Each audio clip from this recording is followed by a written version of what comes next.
Well, good morning, everyone. I want to welcome you to the historic chapel at the St. Elizabeth's campus. And I want to start the briefing today with a couple of pieces of exciting initiatives, pieces of exciting news about exciting new initiatives.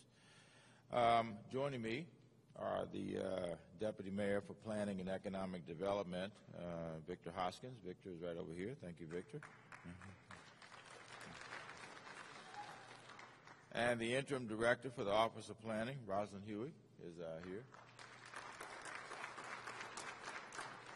Some of you will remember that a couple of years ago, right down the street from here, almost 500 people gathered for the first Ward 8 Community Summit, which was the first in a series of 3 community summits in the ward. The Ward 8 Summit, summits I should say, grew out of my administration's vision of building the District of Columbia as one city where everyone benefits from our growth. While the district has been prospering with steady population growth, decreasing crime rates, expanded retail, transportation and housing choices, and a growing and diversified set of jobs here in the District of Columbia, we've also needed to take action to ensure that the benefits of this prosperity have touched all of our residents, all 647,000 of them now, which is the largest population we've had since the early 1970s. And of course that would include the most vulnerable among us. That's why I'm committed to seeing that our city's renaissance bridges the Anacostia River. In fact, creating an equitable city is at the core of our Sustainable DC effort and my One City Action Plan, which I'm sure everyone has read the One City Action Plan, haven't you? Yeah, I know you have. And if you hadn't read it, you wouldn't admit it either, would you? In any event, at our last Ward 8 Summit in June of 2012, I challenged agents to innovative projects to address the most pressing issues for Ward 8 residents. I called on unprecedented levels of partnerships among agencies and new ways of leveraging existing programs and project. As a result, today I'm delighted to announce that we will be making yet another investment here in Ward 8. That will be $2.5 million through a new initiative called forWARD 8. That's pretty nice. Think of the word forward. forWARD. You can break that down into 2. forWARD. forWARD 8. And the initiative is entitled forWARD 8, Investing in Our Future. The programs that will make up the forWARD 8 initiative stem directly from the forWARD 8 community summits. We heard the priorities of the community loudly and clearly and are acting on them. The winning projects focus on career, training and job creation, and local business development, which I'm sure is music to the ears of the folks who are here in Ward 8. Right, Stan? And Tony? forWARD 8 will leverage existing initiatives and investments in Ward 8, including the $113 million infrastructure investment right here on the St. Elizabeth's East Campus. Also at the Department of Employment Services' new American Jobs Center and the St. Elizabeth's East Chapel. forWARD 8 consists of 4 projects. A new Center for Construction Careers at the American Jobs Center in Congress Heights, a demonstration center here in the St. Elizabeth's East Chapel, a culinary and entrepreneurship training program, and 4th, a Ward 8 business directory. Of the $2.5 million investment, we are awarding $1.7 million to be able to fund the demonstration center led by DEMPED at the chapel right here.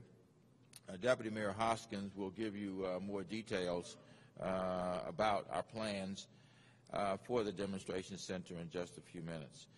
And we are awarding the Department of Employment Services $350,000 to fund the Center for Construction Careers.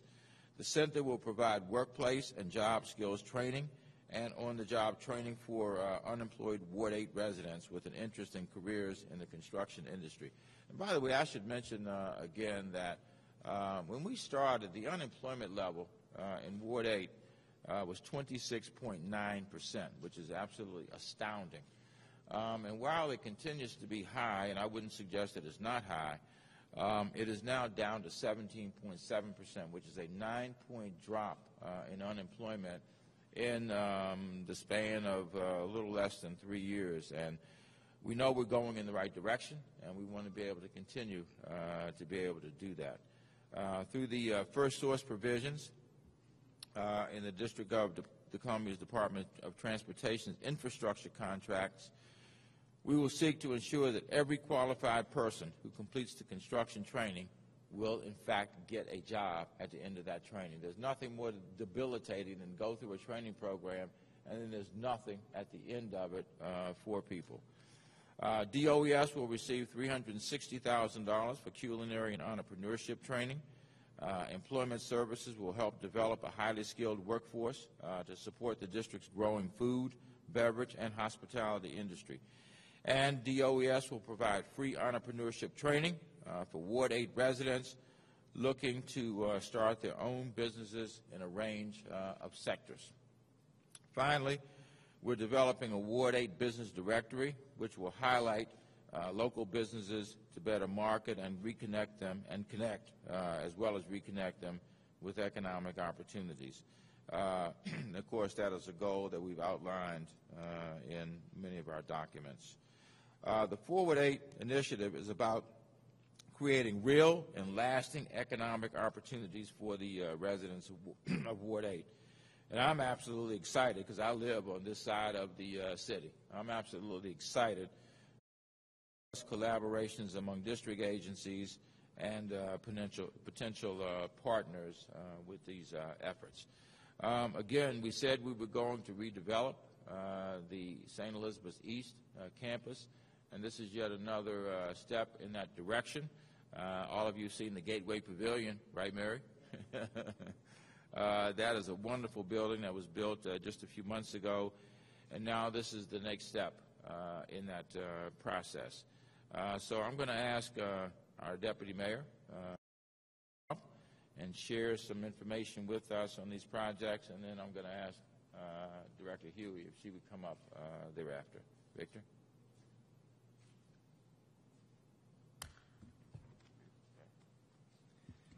Thank you, Mayor Gray.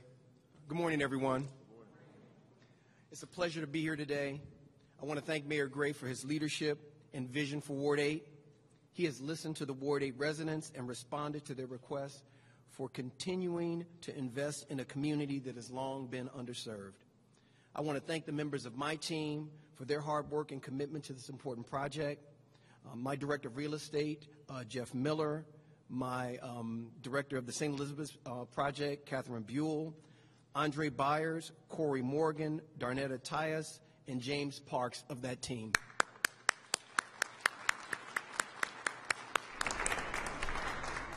I also want to thank the Department of General Services. You guys do not know what this place looked like or felt like just 48 hours ago. It is an absolute miracle what they've done here. And this is not even the renovation. This is just getting it ready for the renovation.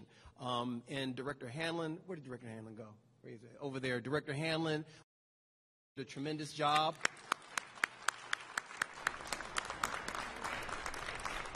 With special encouragement from our illustrious City Administrator, Alan Liu. Thank you, Alan. I think Alan Liu's next life is to be a motivational speaker.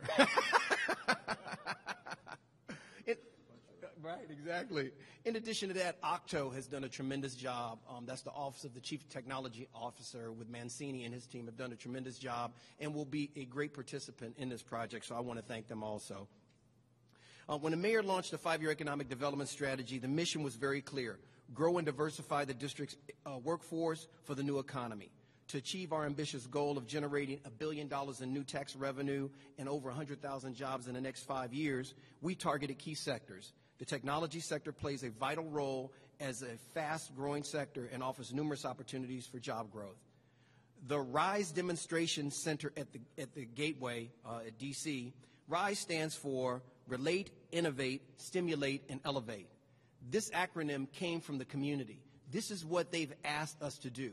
They've asked us to raise this community, to help it rise to a new horizon. The $1.7 million investment in this demonstration center fits in line with the 5-year economic development strategy. It also helps answer the call to providing innovative opportunities to the Ward 8 community while also building interest in a campus that has long been closed off to the community. This site, just as the Gateway Pavilion did, will immediately draw in residents and small businesses to create bonds as we move forward with the Innovation Hub efforts at St. Elizabeth's. The redevelopment of St. Elizabeth's East, we must change the perception. We need to change the perception that this is not part of the community. And the only way you do that is by bringing people on to the campus. To redevelop St. Elizabeth's, we are in essence reintroducing St. Elizabeth's to the community. Upon completion this summer, the demonstration center is expected to generate about 15 jobs initially.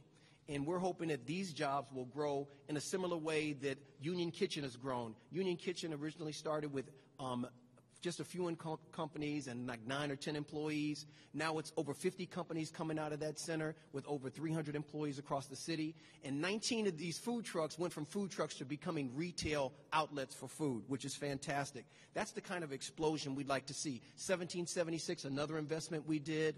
Originally, we had hoped for 40 companies. Over 175 companies were generated from there, over 400 jobs.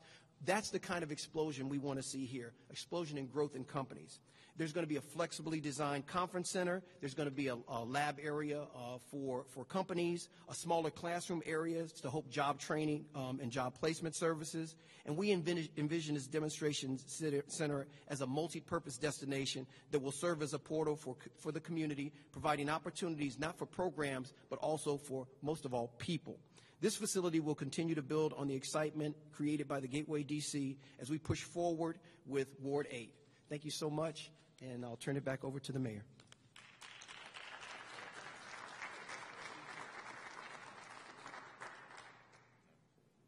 Good morning. Thank you, Deputy Mayor and Mayor Gray. I'm delighted to be here with you this morning, as I'm sure all of you are here, just excited in talking about moving Ward 8 forward. And this really is a very promising time for Ward 8.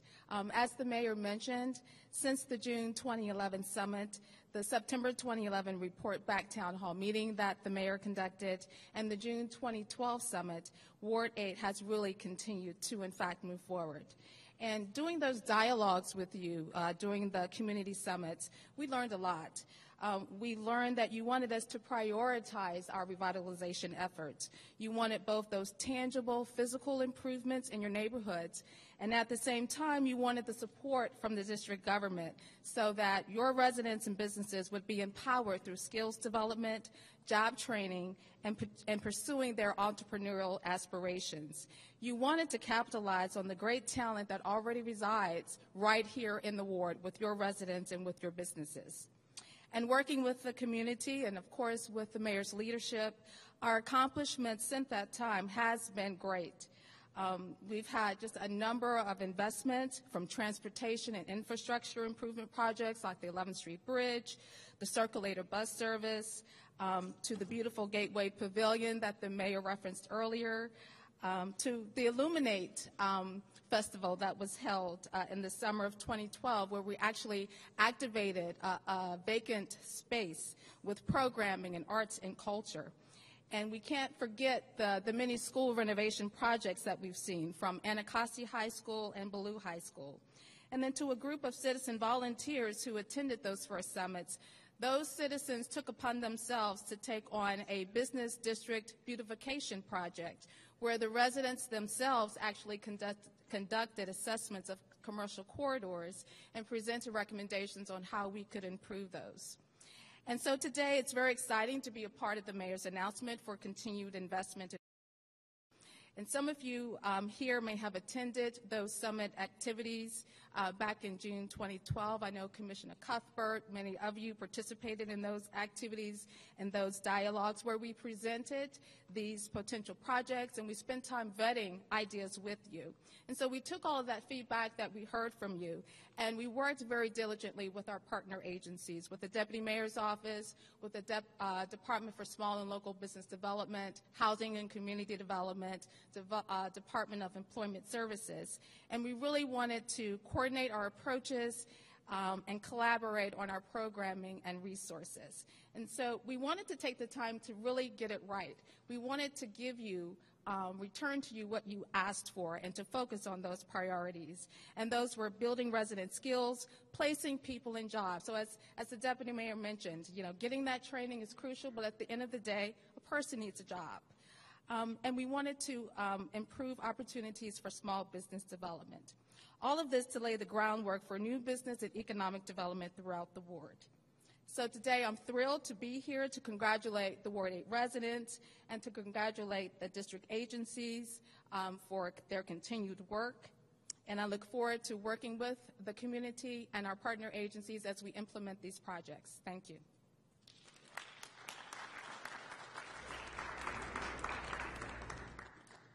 All right, we'll be happy to take any questions you have about today's announcements on the continuing progress with respect to the development of this campus in Ward 8. Mr. Sherwood? Mr. Mayor, when will people be in here working? In here? I think pretty will rapidly. actually occupy the building. This summer. You said occupy? July, August, September? Probably latter part of June, early July. Matt? The city has cut ties with the company who was running the Gateway Pavilion. Can you kind of explain why that relationship is terminated and what the plan is going forward? Yeah, let me let Deputy Mayor Hoskins address that. I'm aware of the situation, but he has more details than I do. As you know, one of the key parts of making this, really making the campus work is really programming. And the programming level that we required, that we desired, was not being met. And we saw the amount of capital that we were expending. It did not look like a good investment for the city, so we terminated the relationship. Just media, Mr. Sheldon. Just media. No further questions on this exciting development here at St. Elizabeth's. I thought you all would be burning with to talk about that. All right, thank you all. Thank you. Other questions? Media, Tony.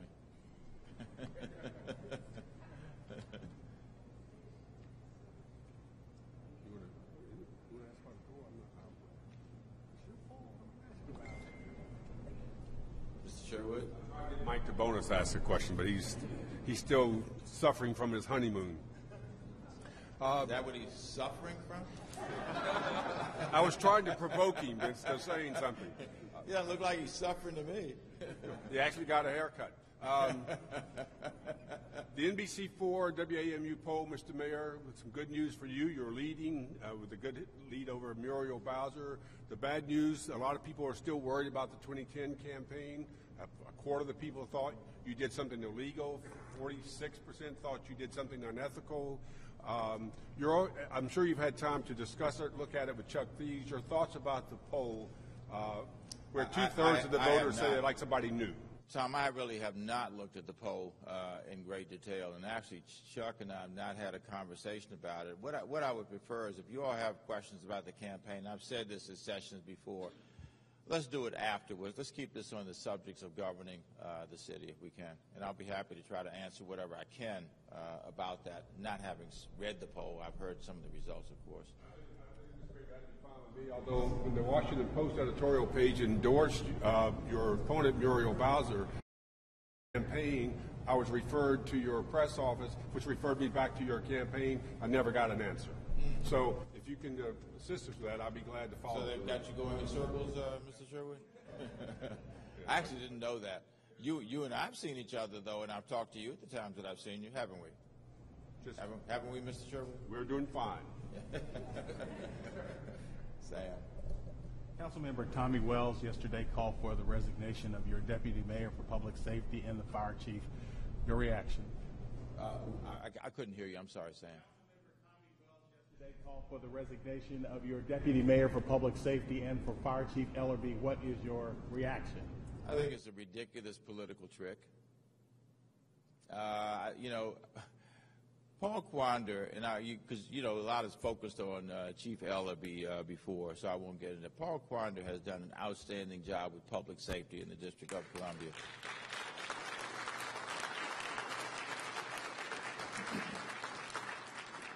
And frankly, I think that speaks for itself, because I look at those who were applauding. It wasn't just administration officials. You know, in one sense, I'll be glad, you know, when April 1st comes and goes, because then people will get back to some kind of sanity with how they behave.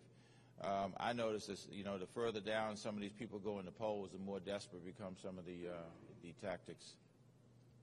What about his statement, though, that his criticism of Mr. Quander seemed to center on the issue of change?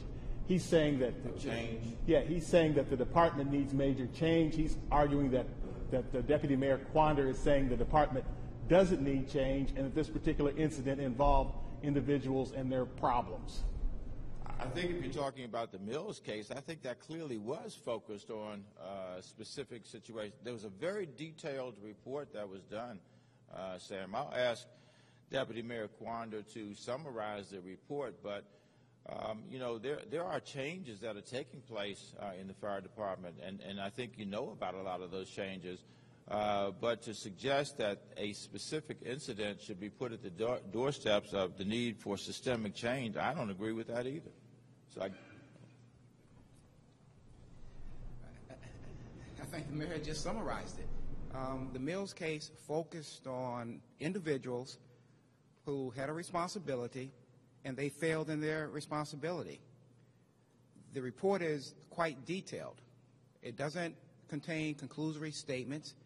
Every statement that is there is footnoted, so the author of that statement is identified. There were some tremendous lapses in judgment. They were egregious. It's offensive. And that had nothing to do with Chief Ellerby. It had everything to do with the individual firefighters and our personnel who have a job to do. I think when you try to really get at the heart of the matter, you want to dig deep and you want to see what is actually there. You don't want to politicize it, and that's why I focused on the facts. I've always said I'm going to be guided by the facts and nothing else, and I think the facts in the report speak for themselves. There is work to be done. We will continue to do that work, but to try to extrapolate from the Mills case and say that there are other things, I think is missing the point. There have been issues with the fire department, but there's also been progress with the number of ambulances that have come on board. 30 new ambulances from July to December. The fact that the response times for ambulances and engines arriving to scenes has decreased from this point last year to today. The fact that the ambulances that are going out of service are being repaired at a much quicker rate than ever before. The fact that last year this time we were averaging about 45 ambulances that were available for service, and now we're averaging about 61, 62 that are available every day. We have brought on new people in the fire department, new paramedics. There's a new program that we're going to have up and operational by the end of September with the University of the District of Columbia, where we will have a certified paramedic program right here in the District of Columbia, one of the few in the region. We are hiring, you asked, I'm going to tell you. And we are hiring D.C. residents to fill these fire department jobs. So there's work to be done. We've accomplished a lot. We still need more to do, but that's the path that we're on. Were you surprised by Wells calling for your resignation, and what is your reaction to it? I was born and raised in the District of Columbia. I understand politics, and I'll leave it at that. Mr. Quander, do you have full faith in the chief going forward that he's the right person to do all the continue doing the things you just outlined? I do. I think we're on a right path, and I want to continue on that path. There's progress that is being made, and I have just outlined a number of those issues. Have we been perfect? No. But we're continuing to work, and I believe that people are going to see and have seen tremendous improvement. We are getting there. There's no time. This is not the time to change course. Mayor, you did speak up for Deputy Mayor Quander. What is your statement on his asking for the resignation of the fire chief? The statement on fire chief? Yeah, I said I've been clear. I've been clear about the fire chief. I said I support Chief Ellaby. That, and Deputy Mayor Quander, I think, put it very well. That we know that there has been a systemic change that was needed in the fire department. It long predates Chief Ellaby. Goes back more than one fire chief ago, and he enumerated a number of those things that we've been working on. You didn't even go into the shift change issue, which has been a bone of contention. We have a cadet program that is now providing people to move into these positions. These cadets have come out of our local high schools here in the District of Columbia. I attended the last graduation, and 29 out of the 30 people who graduated and they were going into the department were people who live in the District of Columbia, which I think is a good thing. They had come out of our local high schools, one right around the corner, Ballou High School. They graduated from. They graduated from Dunbar. They had graduated from charter high schools in the city. And again, what you're trying to do, I think, is increase from 25%, which is the percentage of people who actually live in the city who work in the fire department, to a much larger percentage. I had someone say to me this morning that they rode past a fire station and they saw tags from Pennsylvania and other places, and what it says to me is that if we had a real crisis, we might have people who have some real difficulty getting back to the city. So we're always going to have people, for example, who live other places. That's a given. But it would be great to be able to increase the percentage, which we're trying to do. That's a systemic issue that we're trying to do, to increase the percentage of people who actually live in the District of Columbia. It's a great way of recycling our tax dollars also. On the contract, there's been some reports in the last few days that there was a decision regarding some of the issues that were being negotiated. Can you give us an update? Have they weighed in on the shift change issue? Firefighters. Okay, let me ask Deputy Mayor Quander to do that. On the issue of the shift change, there's been a ruling from PERB, which is under review. The Firefighters Union has asked for reconsideration. We're waiting for that to be determined. An arbitrator did rule recently that the firefighters were entitled to a raise that was retroactive, that goes back several years. So the firefighters will be receiving a pay raise according to the ruling of the arbitrator. And that was just last Friday. Comment on the fact that the police and their contract, the arbitrator did not say that they were entitled to a retroactive pay raise. But now we have an arbitrator saying the firefighters are. Do you see that there being an issue of inequity there where firefighters may be getting a retroactive raise, but police officers won't? No, what I see is this is the system that we have, and we presented very similar facts as far as the financial shape of the District of Columbia, the fact that firefighters and police officers, unlike most District of Columbia employees, were not subject to furloughs, did receive step increases and other wage increases, whereas other district employees did not. The arbitrators had similar information, and then there were different information because one on the fire side and the other is MPD. So we have different opinions, but that's just the system that we have to are living with.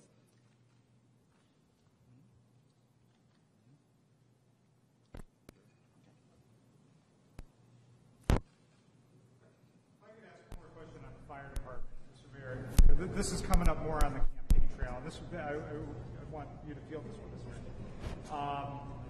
People, you know, one of the things that Councilmember Wells mentioned in his letter was that he felt that there was no plan. And I know you just elucidated that there is a plan and you're pursuing certain things, but where do you want to be in 4 years, 5 years, at the end of your second term with this fire department? What are your goals, and what do you want people to know about where you want this department to go? Well, I think we've outlined that I'd like to see a larger percentage of the firefighters be people who live in the District of Columbia. We want to continue to invest in upgrading the equipment of the fire department. We have a capital budget that we've already started to execute. You know, with the ambulances that we purchased, we have, I think, $8 million a year for 3 years. Is that right, Deputy Mayor Quander? So continue to be able to replenish the equipment, that we continue to modernize the fire stations. We've already finished a couple of them. We rededicated the one on Connecticut Avenue. That had been sitting there essentially dormant for years, and we've redone that. That's reopened. We've got Palisades on MacArthur Boulevard, which is on its way to being completed. And to be able to have the kind of shifts that I think reflect the continuing growth and development of the department itself. And I really would be excited to have an oversight chair who knew what he was talking about.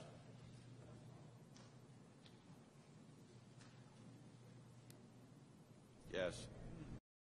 2 months now since the DC United deal was supposed to be put before the council. Now Alvor said the actors could have come out. Let me ask the city administrator to address that. Yeah, we've been working on the remaining business terms with the team, and we're making progress. I think in the last few days, our attorneys have been working with their attorneys. The report is that we're kind of inching forward. The only piece that's really holding up the mayor submitting the package for the legislation to the council. We have 88.4% of the land assembled at this point. What's the timeline now, since January didn't happen? What's the timeline now, your best thought? Yeah, we're still, I focus on the end dates, when the stadium would be completed. Some of these early dates that we set as deadlines or as milestones were not so-called critical path. I think the mayor and I both agree that we're not going to present it to the council until we believe it's ready and fully vetted with our team, and we're very comfortable with the terms of the agreement, and both us as well as the team. Mr. Lou, is the Reeve Center still on the table as a swap? Yeah, it still is. When you say that the deal has to be ready before it goes to the council, does that mean having agreements in place for 100% of the land? No, not necessarily. If we'd like to do that, we're still working on the remaining pieces of the land. If we can't, then there's. I think even when the mayor submits the package to the council, there's still time to finalize the remaining pieces. We're appraising the remaining pieces at this point. It's always an option. And while he's up there, can we ask? Is that soccer? Since the appraisal process is still in the works, Mr. Liu, is there any possibility of walking away from the land swap concept, given the pushback you've gotten from council and the questions they've had about the value of the land? Yeah, I think there's always that possibility, but we've also appraised the land, the Reeve Center site, and we're looking at other pieces. There's been the CFO's office had raised concern about whether some aspects of the land swap would affect the debt cap. So our team have been working on a solution that would allow us to avoid the hitting the debt cap ceiling. Is there an alternative you can speak about here? Well, we're looking at, what do you mean? If it's not the land swap, then what would be the alternative so that you don't hit that debt cap? No, I'm really not ready to kind of go public with it yet. Anything new in the baseball, Mr. Mayor? Anything, Mr. New, in the baseball stadium? The learners asking for any additional money as the season's about to start? No. No. Stadium? No.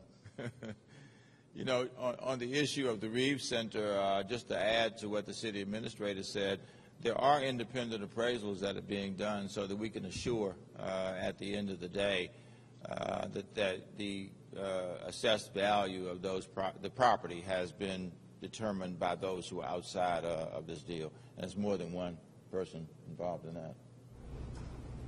That's good. All right. Thank you all very much.